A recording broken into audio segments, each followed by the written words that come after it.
What is artificial intelligence, त्याचे definition. What is intelligence, learning, reasoning, decision making and problem solving. Artificial इंटेलिजन्सच्या definitions: acting humanly, thinking rationally आणि acting rationally. त्याच्या प्रत्येकाचं details. Acting humanly म्हणजे the Turing test approach. Thinking humanly the cognitive modelling approach. Thinking rationally the laws of thought approach. आणि acting rationally the rational agent approach. Components of AI कोणकोणते आहेत? Perception, knowledge representation, learning, reasoning, problem solving आणि natural language processing.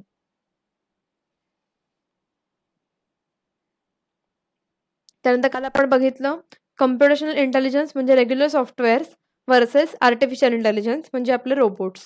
ह्याच्यामध्ये जो difference आहे basic तो आपण बघितला आणि फाउंडेशन्स ऑफ AIला येऊन थांबलो होतो. ओके. तर फाउंडेशन ऑफ AI, मुळात एखाद्या गोष्टीचं फाउंडेशन म्हणजे नक्की काय असतं? तर मराठीत सांगायचं झालं तर फाउंडेशन म्हणजे पाया. एखाद्या गोष्टीची पायाभरणी कशामुळे होते? तर काहीतरी असं बऱ्याच फील्ड्समध्ये अशा गोष्टी घडतात की ज्यामुळे इकडनं पण त्यांना वाटलं, ह्या फील्डमध्ये पण अशी गरज निर्माण झाली, त्या फील्डमध्ये पण अशी गरज निर्माण झाली आणि असं करता करता प्रत्येक फील्डमधनं एक जी कॉमन रिक्वायरमेंट जी डोळ्यासमोर आली, त्याच्यामुळे काय झालं तर आर्टिफिशियल इंटेलिजन्सचा मुख्य पाया भरला गेला. ओके.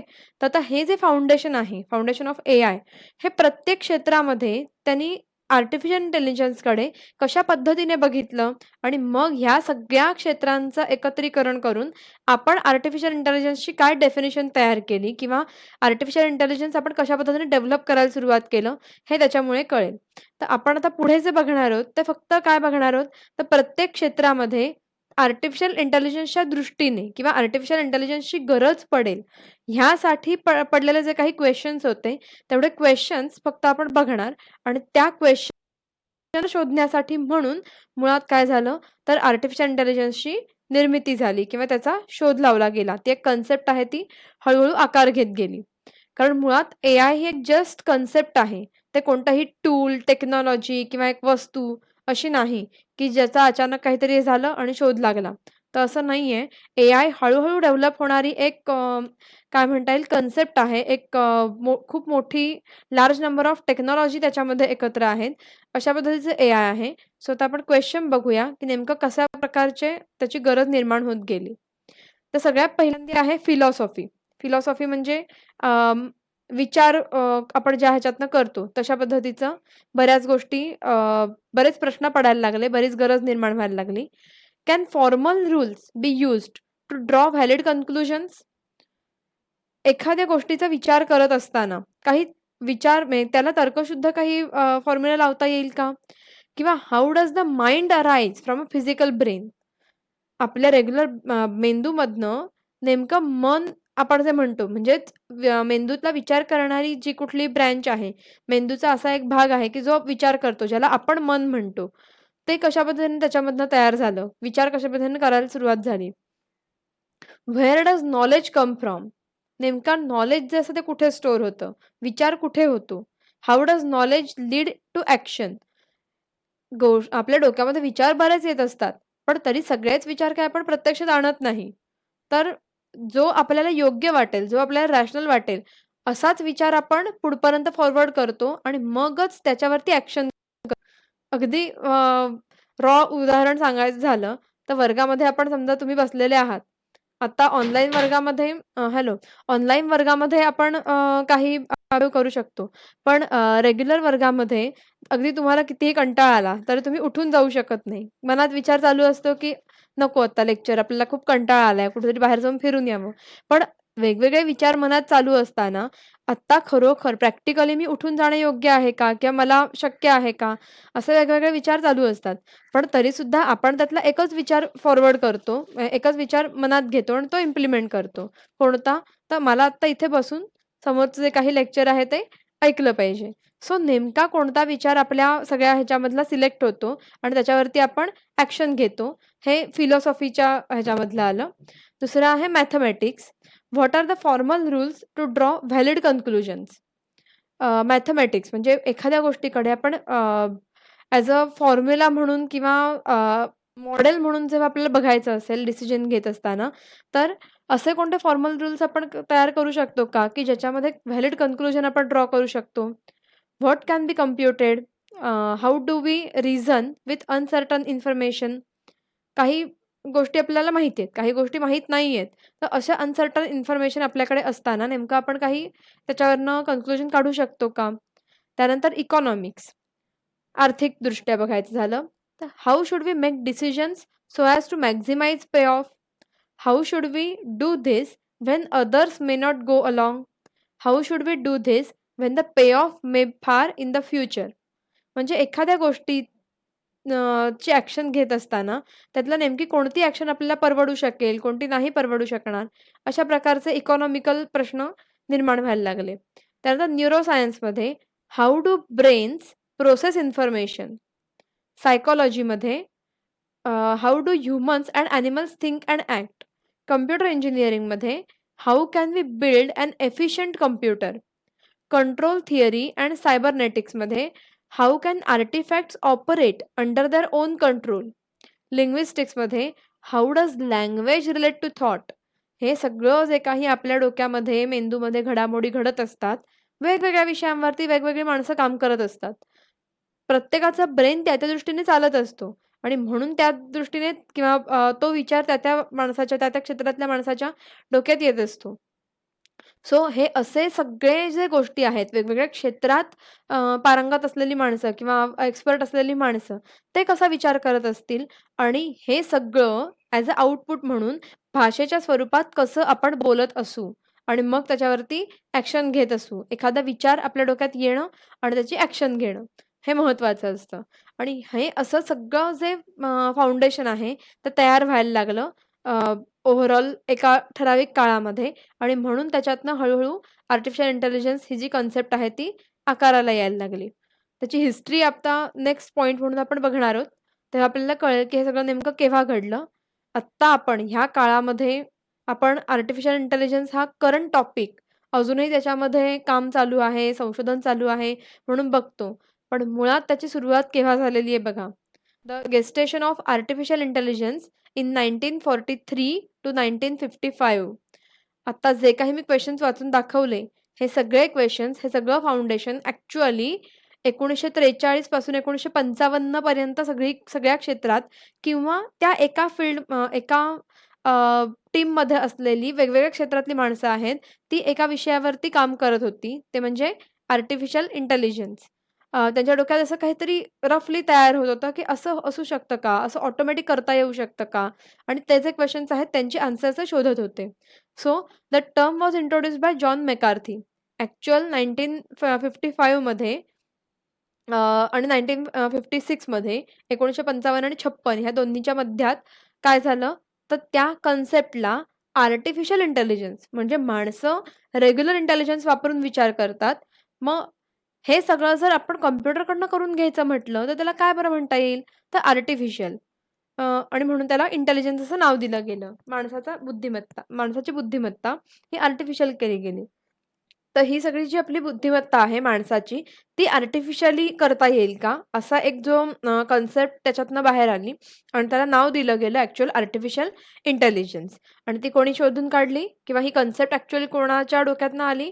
तर जॉन मॅकार्थी. त्याचं फाउंडेशन तयार होत होतं 1943 पासून 1955 पर्यंत. त्याच्यानंतर dose of reality 'early enthusiasm', 'great expectations' 1952 पासून 1969 पर्यंत.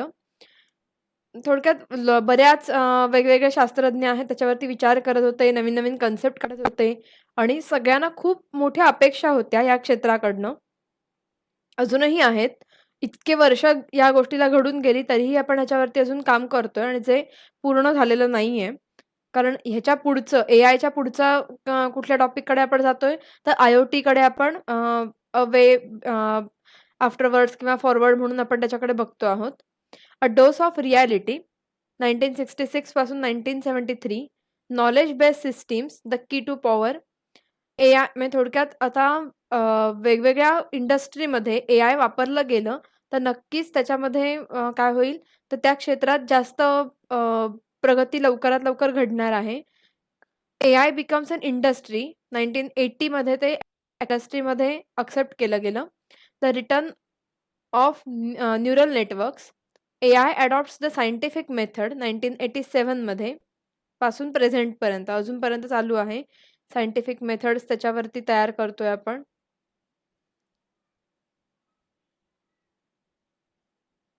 The emergence of intelligent agents. त्याच्यानंतर ॲक्चुअल रोबोट्स ही जी कन्सेप्ट आहे, म्हणजे आर्टिफिशियल इंटेलिजन्स नुसतंच सॉफ्टवेअरमध्ये नाही, तर तसं ते परफॉर्म करणारं, त्याच्या ॲक्शन्स घेणारा जो कुठला रोबोट आपण आहोत, ज्याला आपण म्हणणार आहोत इंटेलिजंट एजंट, 1995 पासून प्रेझेंट आत्तापर्यंत चालू आहे.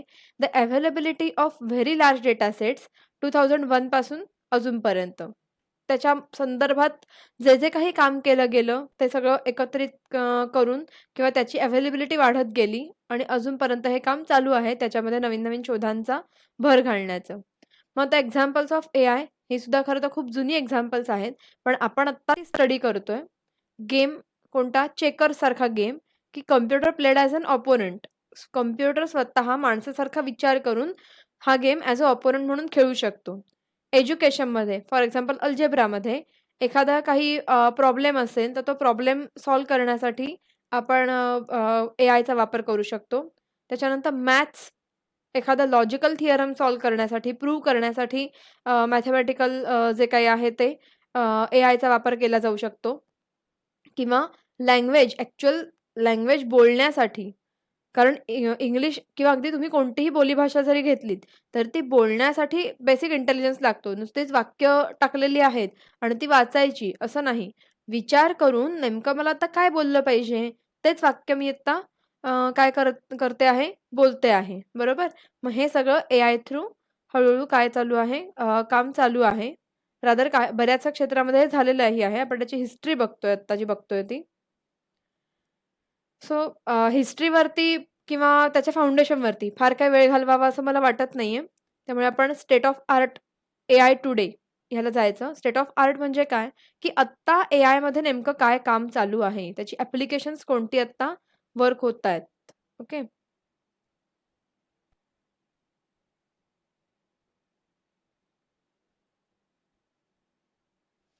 तर सगळ्यात पहिलं state of art AI today म्हणजे त्याची ॲप्लिकेशन्स. त्यातलं पहिलं आहे education. Training simulators can be built using artificial intelligence techniques. Software for preschool children are developed to enable learning with fun games. Automated grading, interactive tutoring, instructional theory are the current areas of application. एज्युकेशनमध्ये एआयचा वापर कशा पद्धतीने केला जाऊ शकतो किंवा केला जातो आहे करंटली. तर सिम्युलेटर तुम्हाला माहिती आहे, की सिम्युलेटर म्हणजे काय असतं? एखाद्या एन्व्हायर्नमेंटमध्ये आपण प्रत्यक्षात जाऊ शकत नसू किंवा एखाद्या एन्व्हायर्नमेंट आपल्याला प्रत्यक्ष खरं तुमच्या इथे डेव्हलप करून दाखवता येत नसेल. पण हां, तर एज्युकेशनमध्ये एआयचा वापर कशा पद्धतीने केला जाऊ शकतो? सिम्युलेटर म्हणजे काय? तर एखादं एन्व्हायर्नमेंट आपण प्रत्यक्षात जाऊ शकत नसू किंवा आपल्या आजूबाजूला प्रत्यक्ष निर्माण करू शकत नसू, तर अशा प्रकारच्या ट्रेनिंगसाठी सिम्युलेटर्स वापरले जातात. म्हणजे जसं विमान चालवायला शिकवताना सिम्युलेशनचा वापर हा जास्त चांगल्या पद्धतीने करता येतो. कारण कमी म्हणजे ॲक्चुअल विमान शिकवायचंय एखाद्या माणसाला आणि तुम्ही डायरेक्टली खऱ्या विमानात नेऊन बसवलंत, तर ती काही गाडी नाहीये बाजूने दुसऱ्याने हँडल करायला. त्याच्यामध्ये लाईफ जो आहे ते स्टेकवरती लागू शकतं आणि म्हणून अगदी सुरुवातीला अशा प्रकारचं जेव्हा कधी सिच्युएशन असते, तेव्हा सिम्युलेटरमध्ये आधी शिकवलं जातं. एक खोली असते. तिथे एआय थ्रू असं वातावरण निर्माण केलं जातं, की जसं काही ते पूर्ण खरं विमान आहे. त्याच्यासमोर जे काही डिस्प्ले असतात, ते विमानातनं बाहेरचं जशा पद्धतीने दिसतं, तशा पद्धतीचं तिथे डिस्प्ले केलं जात असतं. बाकी सगळे कंट्रोल तुमच्या हातापायात दिलेले असतात आणि एखादा जसा गेम आपण खेळतो सत्य म्हणजे समोर जे आहे ते खरं आहे, असं समजून आपण जे खेळतो त्याच्यावरती रिएक्शन्स आणि रिफ्लेक्स आपल्याला मिळत असतात. तशा पद्धतीने हे सिम्युलेटर तयार केले असतात. आता करंट गेम तुम्हाला एवढे सगळे आवडतात, त्याचं कारण म्हणजे तिथे सुद्धा सिम्युलेशनचाच वापर केला गेलेला असतो. मग अगदी तुमचा PUBG जरी तुम्ही घेतलात, तर ते पण काय आहे, एक सिम्युलेशनचं एक्झाम्पल आहे, की तुम्हाला असं नेमकं काय वाटतं, की तुम्ही प्रत्यक्ष तिथे आहात म्हणून व्यक्ती निर्माण केलेली असते, एक कॅरेक्टर निर्माण केलेलं असतं आणि ते जसं काही सगळीकडे फिरतंय. तुम्ही जसं फिरत असता, त्याला जसं कंट्रोल करत असता, तशा पद्धतीने ते सगळीकडे खरोखरचं फिरतं आहे, अशा प्रकारचं सिम्युलेशन त्याला दिलेलं असतं. अगदी कोणत्याही गेमचं. PUBG जस्ट सगळ्यांच्या माहितीचा गेम आहे आत्ता, म्हणून मी त्याचं एक्झाम्पल दिलं. ओके. तर आता ह्याचाच वापर म्हणजे गेमिंगमध्ये जसा सिम्युलेशनचा वापर केला जातो, तसंच त्याचा वापर ट्रेनिंगसाठी पण केला जाऊ शकतो. मग ते प्री-स्कूल चिल्ड्रन जी कोणी आहेत, म्हणजे लहान मुलं, ज्यांना ॲक्चुअल सगळ्या गोष्टी हँडल करायला दिल्या, तर ते पटकन शिकू शकतात. प्रॅक्टिकल थ्रू जास्त चांगलं शिकू शकतात. सो अशा प्रकारचे फन गेम्स तयार करणं किंवा रिझल्ट आहे तो ऑटोमॅटिकली तयार करणं, इंटरॅक्टिव्ह करणं. कारण रेग्युलर व्हिडिओ नुसता लावून ठेवणं हे इंटरॅक्टिव्ह नाही होऊ शकत.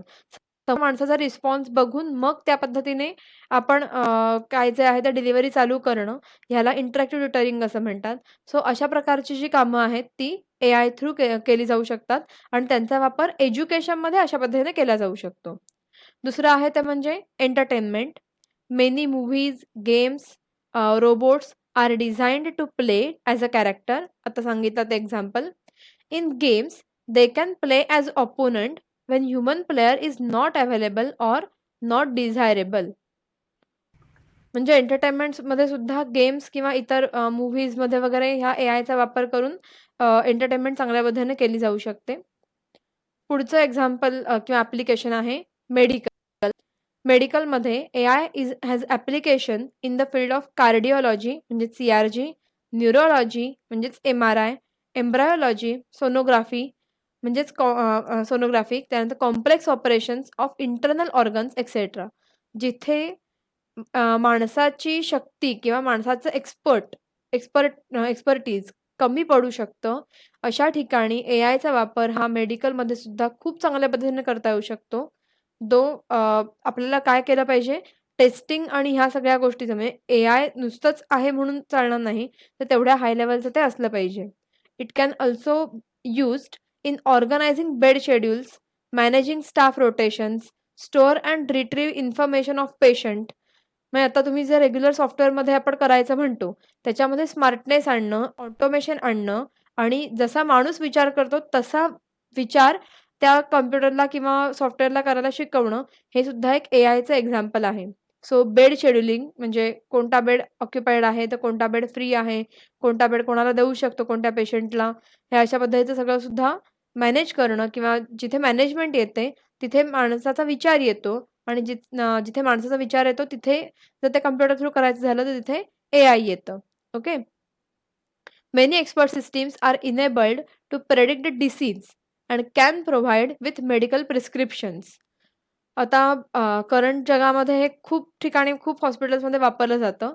आता कोविडच्या काळामध्ये अशा प्रकारचं एआय मेडिकल फील्डमध्ये खूप जास्त वापरलं जातंय, की आपली लक्षणं काय आहेत ती टाकायची त्या मशीनमध्ये आणि किंवा टेस्ट आहेत ते ऑटोमॅटिक केल्या जातात आपण तिथे गेल्यानंतर आणि आपला जो काही डिसीज आहे तो प्रेडिक्ट केला जातो आणि ऑटोमॅटिक त्याच्यामध्ये जे काही फीड केलेलं असतं त्याच्यावरनं प्रिस्क्रिप्शनची सुद्धा प्रिंट ऑटोमॅटिक येते. कुठेही ह्युमन इंटरव्हेन्शनची गरज पडत नाही. सो पुढचा पॉइंट आहे military. Training simulators can be used. जसं विमान चालवण्याच्या बाबतीत सांगितलं तसंच मिलिटरीच्या बाबतीत सिम्युलेटर्स खूप ठिकाणी लागू शकतात. कारण ॲक्चुअल गोळ्या झाडून बघू शकत नाही आपण प्रत्येक वेळेला. तेवढ्या लेव्हलला तो माणूस गेला नंतरच तशा प्रकारचं जे ट्रेनिंग आहे ते दिलं जाऊ शकतं. पण बेसिक लेव्हलला ट्रेनिंग सिम्युलेटर्सच जास्त वापरले जातात. So training simulators can be used in military applications. Also areas where human cannot reach, जिथे माणूस जाऊ शकत नाही, or in life stacking conditions. Robots can be very well used to do the required jobs. खाणीत किंवा अशा ठिकाणी जिथे धोकादायक आहे माणसाने जाणं, अशा ठिकाणी सुद्धा आपण ही मशीन्स आहेत एआय इनेबल्ड, ती उतरवू शकतो. When decisions have to be made quickly and taking into account an enormous amount of information and when lives are at the stake, artificial intelligence can provide crucial assistance. So जिथे-जिथे माणसाच्या जीवाला धोका आहे, अशा सगळ्या ठिकाणी आपण AI वापरू शकतो. तोच पॉइंट कंटिन्यू केला इथे. From developing intricate flight plans to implementing complex supply systems और creating training simulation exercises. AI is a natural partner in the modern military. बऱ्याचशा ठिकाणी मिलिटरीमध्ये आता AI वापरलं जातं आहे नॅचरल पार्टनर म्हणून. त्यानंतर पुढचा पॉइंट आहे बिझनेस अँड मॅन्युफॅक्चरिंग. आता इथे सुद्धा आपण खरं ह्याचा पुढचा पार्ट शिकणारच आहोत. पुढच्या टर्मला आपल्याला आहे तो म्हणजे बिझनेस इंटेलिजन्स, जिथे AI आपल्याला ॲज अ सबसेट म्हणून वापरायचा आहे वेगवेगळ्या गोष्टी, वेगवेगळे डिसिजन्स घेण्यासाठी. पण इथे बिझनेस अँड मॅन्युफॅक्चरिंगमध्ये latest generations of robots are equipped well with performance advances, growing integration of vision and an enlarging capability to transform manufacturing. जिथे माणसाची शक्ती आहे त्याला लिमिटेशन्स येतात, तिथे तुम्ही AIचा वापर करू शकता मॅन्युफॅक्चरिंगमध्ये सुद्धा, प्रोडक्शनमध्ये सुद्धा. आणि पुढचा आय थिंक नाही आहेत अजून पॉईंट्स. 6वा point automated planning and scheduling. Intelligent planners are available with AI systems which can process large data sets and can consider all the constraints to design plans satisfying all of them. खूप सारा data आहे आणि त्या खूप साऱ्या डेटामधून काहीतरी आपल्याला शोधून काढायचं आहे एखादी काय म्हणूया आपण डिसिजन घेण्यासाठी म्हणून, किंवा फॉर एक्झाम्पल बिझनेस इंटेलिजन्सचं एक्झाम्पल इथे देता येईल आपल्याला, की मोठ्या ज्या कंपन्या असतात त्यांच्याकडे खूप सारे युजर्सचा डेटा असतो. पण त्याच्यामधलं एखादं प्रॉडक्ट त्यांनी नवीन काढलं तर त्या प्रॉडक्टच्या लॉन्चिंगसाठी किंवा त्या प्रॉडक्टच्या जाहिरातीसाठी नेमक्या कोणत्या कस्टमर्सपर्यंत पोहोचलं पाहिजे, कोणत्या कस्टमर्सना कॉल केला पाहिजे, हे सगळे काही आहे ते AI थ्रू हँडल केलं जातं. तो डेटा AI थ्रू हँडल केला जातो आणि त्याच्यातला जो योग्य तो डेटा आहे तो उचलून त्याच्यावरती जे काही ऑपरेशन्स आहेत ती परफॉर्म केली जातात. ओके. जसं ह्याचं अजून एक एक्झाम्पल आपण देऊ शकतो. Google किंवा इतर कोणतीही स्मार्ट इंजिन्स आहेत, सर्च इंजिन्स आहेत, ती AI त्याच्यामध्ये वापरत असतात. जसं की फॉर एक्झाम्पल एखादा प्रॉडक्ट जर मी कुठल्यातरी साईटवरती सर्च केलं, Googleवर जाऊन मी टाकलं, की काय बरं आपण म्हणूया, की पंजाबी ड्रेस फॉर अमुक-अमुक हे असं समजा मी काहीतरी टाकलं. आता जे काही प्रॉडक्ट काहीही मी टाकलं, जे काही प्रॉडक्ट मी टाकेन, त्या प्रॉडक्टच्या जाहिराती आपल्याला सतत कुठल्याही ॲपमध्ये, कुठल्याही जिथे सर्च आपण करत असतो त्या ठिकाणी दिसायला लागतात. डावीकडे, उजवीकडे जिथे ॲडव्हर्टाइजमेंटची जागा आहे तिथे. मग हे कसं होतं, तर जे काही मी माझ्याकडे सर्च करत असते, ते माझ्या अकाउंटला लिंक केलं जातं आणि AI थ्रू एवढा सगळा मोठा डेटा जो आहे तो हँडल केला जात असतो. काय म्हणूया आपण त्याला, तो एकमेकांशी जोडला जात असतो आणि मग त्यामुळे मी उद्या कुठेही गेले, दुसऱ्या पीसीवर जरी माझा अकाउंट ओपन केला, तरीसुद्धा माझ्या अकाउंटशी रिलेटेड ज्या काही गोष्टी आहेत, ज्या मी सर्च केल्या गेलेल्या आहेत, तर मी सर्च का केलं? मला इंटरेस्ट आहे म्हणून, आणि मला इंटरेस्ट आहे तर मग प्रत्येक वेळेला ते ॲज अ जाहिरात म्हणून माझ्यावरती काय होत राहतं, पॉपअप विंडोमध्ये ते सतत येत राहतं. हे सगळं मार्केटिंगचा फंडा आहे. पण त्या मार्केटिंगसाठी म्हणून काय केलं जातं, तर आजच्या जगामध्ये AI वापरलं जातं. कारण एवढ्या मोठ्या प्रमाणावरचा डेटा माणूस बसून एकत्र करू शकत नाही, ॲनलाईज करू शकत नाही. त्याच्यासाठी सॉफ्टवेअर, ऑटोमेशन आणि AI या सगळ्याचीच गरज आहे. ओके. पुढचं आहे voice technology. Voice recognition is improved a lot with AI. Systems are designed to take voice inputs, which are very much applicable in case of handicaps. All scientists are developing an intelligent machine to emulate activities of a skillful musician. Composition, performance, sound processing, music theory are some of the major areas of research. म्हणजे जिथे कला क्षेत्र आहे त्या कला क्षेत्रात सुद्धा AIचा वापर केला जाऊ शकतो. हेवी इंडस्ट्री, पुन्हा जिथे माणसाची शक्ती कमी पडते अशाही ठिकाणी आपण AI वापरतोय. Huge machines involve risk in operating and maintaining them. Human robots are better replacing human operators. Robots अशा ठिकाणी केव्हाही चांगले ह्युमन ऑपरेटर्सपेक्षा, कारण इथे ह्युमन ऑपरेटर्सचं जे लाईफ आहे ते स्टेकवरती लागणार आहे. These robots are safe and sufficient. Robots are proven to be effective as compared to human in the job of repetitive nature. सतत एखादी गोष्ट करत राहायची असेल, माणसाला लिमिटेशन्स असतात. एकच गोष्ट करत राहण्याला. सारखं-सारखं अति वेळ एखादी गोष्ट करत राहिली तरी माणूस चुकायला लागतो. असा आपल्याला पण अनुभव असतो. आपल्याला ब्रेकची गरज असते. रोबोटला ब्रेकची गरज नसते. सो हेवी इंडस्ट्री किंवा जिथे रिपिटेटिव्ह नेचरमध्ये काम करणं गरजेचं आहे, अशा ठिकाणी मशिनरी जास्त चांगल्या पद्धतीने काम करू शकते. Human may fail due to lack of continuous attention or laziness. Okay. तर इथे आपले ॲप्लिकेशन सांगून झालेले आहेत.